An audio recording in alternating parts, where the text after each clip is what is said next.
Assalaamu calaykum waraxmatullaahi wabarakaatu. Waa idin salaamayaa dhammaantiin meel walba adduunka ka joogtaan. Maanta waxaan rabaa inaan idin share gareeyo sida yaanyada loo keedsado ilaa iyo 1 sano. Laba way aan idin tusayaa, laba qaab oo aniga aan u save gareysto yaanyada oo aan u keedsado ilaa iyo 1 sano. Yaanyo badan haddii aad soo gadatid si aysan jikada korkeeda kaaga halaabin. Hadda idin tusayaa insha Allah qaybta koowaad waa tanaa. Yaanyada waa dhaqaysaa, waa nadiifinaysaa, biyo dabka u saaraysaa. Markii biyaha ay soo karkaraan oo yaanyada markii dabka aad saartid daqiiqad ilaa iyo daqiiqad iyo bar dildilaac yar soo galayo. Markii uu dildilaaca soo galo yaanyada waa diyaar. Biyo baraf la u diyaarsanaysaa. Biyaha barafka la ku dhex ridaysaa. Markii ay ku dhex ridid ay diyaar ay noqoto waxoogaa ay qabowdo maqaarka ka fiiqaysaa waa jarjaraysaa. Container oo freezer safe ah ku ridaysaa. Container alaala containerka ay haysatid cusba ku daraysaa. Haddaad doonto ka daa cusbada dhadhan baa loogu daraa. Ani containerkana ku shubanaaya. Container daarta dhalo ku shubo it's your choice. Ani containerkana ku shubtaa oo caaga 24 ounces camal waaye. Dukaan walba lagu gadaa.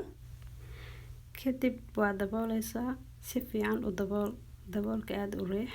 Kadib yaanyada magaceeda ku qor. Yaanyada ay tahay haddii Roma tomato tahay haddii yaanyo kale ay tahay taariikhda maalinta iyo sanadka ku qor.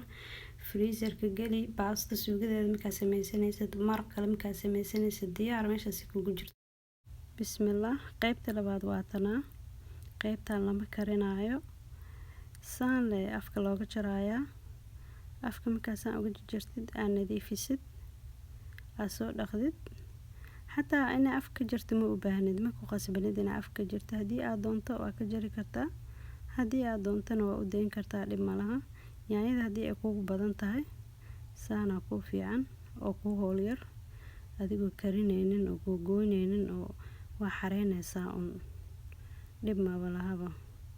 Samarka camal waqti ma loo hayo qofkii gaardan loo yaanyo badan u soo goodo inuu yaanyo kariyo waxaas waqti uma hayo. Yaanyada hadda waa soo qaadaysaa markii aad nadiifisid saxana saaraysaa isbeysina u dhaxaysiisid waaye maxaa yeelay yaanyada freezerka haddii la geliyo way bararaysaa.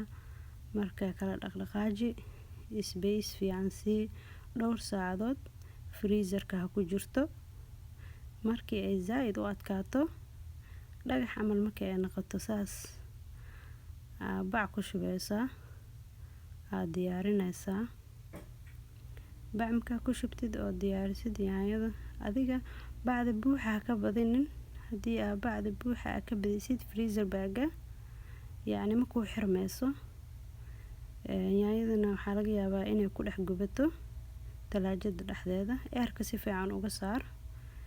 Isbeys haddii oo fiican aad siisid oo buuxa aad ka badinin aariyada dhan waa ka saari kartaa. Waxaa la rabaa si fiican inaad u siil gareysid.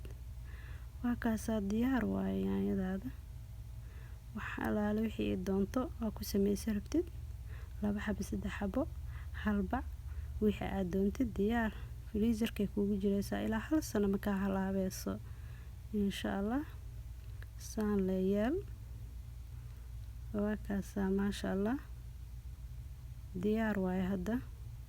Haddii aad videogan aad ka heshay thumbs up si wixii su'aalo hoos ku soo qor insha Allah. Subscribe garee si aad u aragtid videoyaasha kale aan soo wado. Khayran idin rajeynayaa. Assalaamu calaykum.